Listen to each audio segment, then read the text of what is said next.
Les 22 acteurs entourés du corps arbitral. On va regarder à présent la composition. Ouais, une équipe donc en 4-4-2 avec Diakaby et Boudin sur les côtés, Djaby Malik et Angoua dans l'axe, Guillaume Béguin et Yobé au milieu, ça ne change pas, Zakarian et Achabar sur les côtés et devant Stan Jano et Mickaël Fati. La composition à présent de Quevilly-Rouen avec l'absence de Yacine Gaya, le défenseur suspendu qui sera remplacé par Namakoro Diallo dans l'axe, avec Virgile Thérézin sur le côté gauche, Jason Tré, Jérémy Mounses sur le côté droit. Une paire de 6 avec Jordan Leborgne et Tony Ndjik. Ismaël Bounev sera en électron 10, libre en numéro 10 pour mener le jeu, avec Capo Silva sur les côtés et Ryan Mandengue. Et devant, ce sera Junior Ndiaye qui occupera la pointe de l'attaque. Et à noter ce soir les remerciements du Stade Briochin pour son capitaine du soir, Hugo Boudin, qui a donc annoncé la fin de sa carrière et c'est son dernier match donc à Fred Aubert ce soir après 12 années au club. Il était arrivé lors de la saison 2014, 302 matchs au compteur, une légende du club, hein. On se rappelle donc de son doublé l'année dernière en Coupe de France contre l'OGC Nice le 5 février 2025. Il avait mis son doublé à la 97e minute, permettant aux Briochins de s'imposer et de jouer le Paris Saint-Germain au Roazhon Park de Rennes au tour suivant. 90 minutes pour tenter d'espérer un maintien. Saint-Brieuc doit à tout prix s'imposer ce soir pour s'offrir une dernière chance le week-end prochain. Quevilly de son côté peut repartir avec un maintien en poche si seulement le nul sera pris ce soir. Il faut donc un point minimum pour les Rouennais et une victoire pour les Griffons. Tel est l'enjeu de ce match pour cette avant-dernière journée du championnat de national.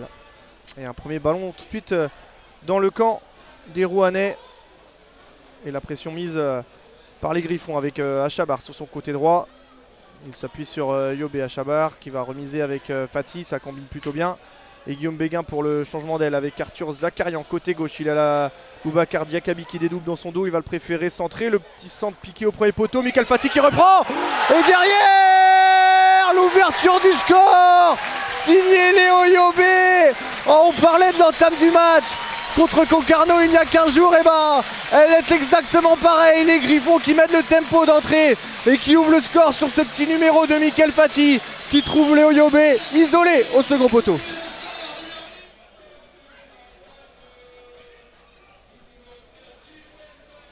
Diakaby avec Zakarian, le 1-2, c'est bien joué, le centre de Diakaby, pied droit. Le missile de Karim Achabar, c'est un bijou de l'international marocain. Oh, qu'est-ce qu'il nous a fait Karim Achabar. Un retourné magnifique sur ce centre de Boubacar Diakaby, pied droit, il était au bon endroit. Il n'a pas hésité une seconde Achabar pour mystifier Oparin Djoko. Continuer à accentuer sur cet aspect-là. Et les Briochins encore une fois à l'attaque avec Zakarian côté gauche, l'appui de Diakaby, le passeur qui va pouvoir centrer, le centre est bon.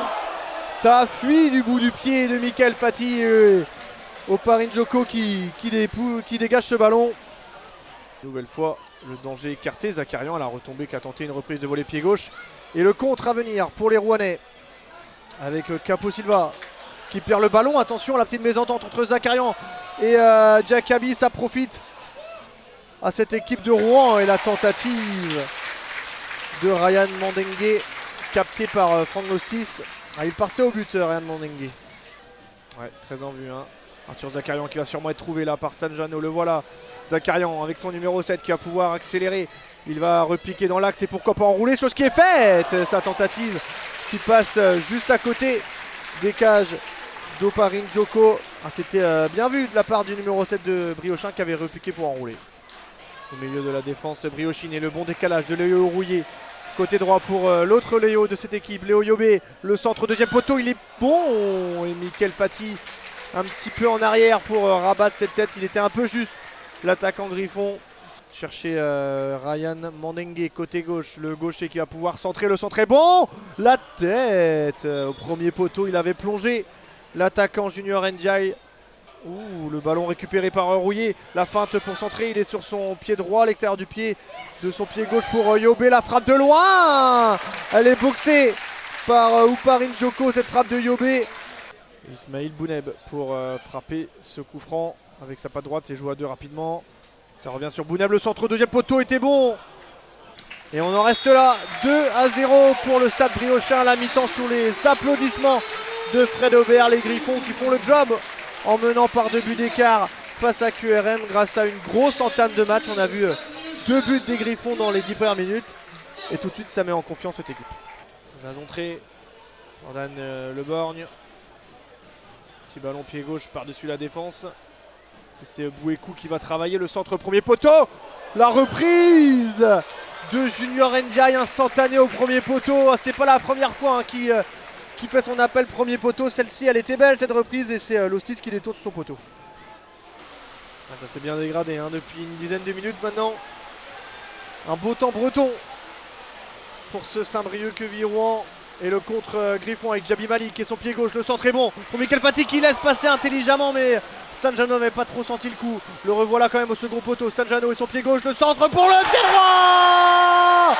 Et la tête de Michael Fati, trouvé dans la bonne zone, qui vient pousser ce ballon dans le but vide.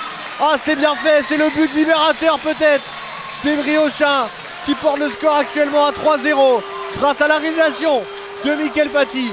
Passeur tout à l'heure, buteur à présent.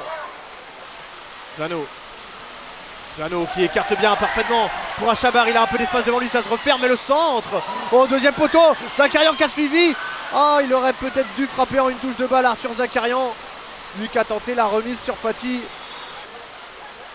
avec Kembo Diliwili, la frappe capté par Franck Lostis, mais ouais, même pour les gardiens, il faut avoir de la vigilance. Hein, ouais, complètement. avec les rebonds. Tout ce qui fusait tout à l'heure, maintenant les ballons sont ralentis, les appuis sont plus compliqués.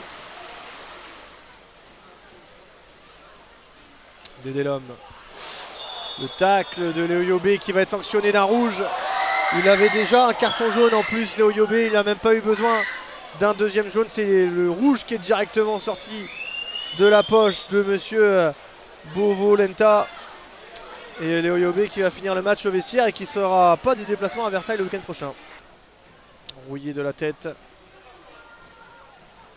En couverture, attention à ne pas laisser d'espace. Et la bonne vigilance une nouvelle fois de Franck Lostis qui s'est bien couché. Et le ballon qui finit à côté. Et la faute sifflée contre Quevilly sur ce duel aérien sur Franck Lostis. Et on en reste là. Victoire du Stade Briochin 3-0. Une victoire méritée avec une belle équipe de Saint-Brieuc compatible et entreprenante. Malheureusement, c'est pas fini sur les autres pelouses, mais ça se passe pas comme il faut.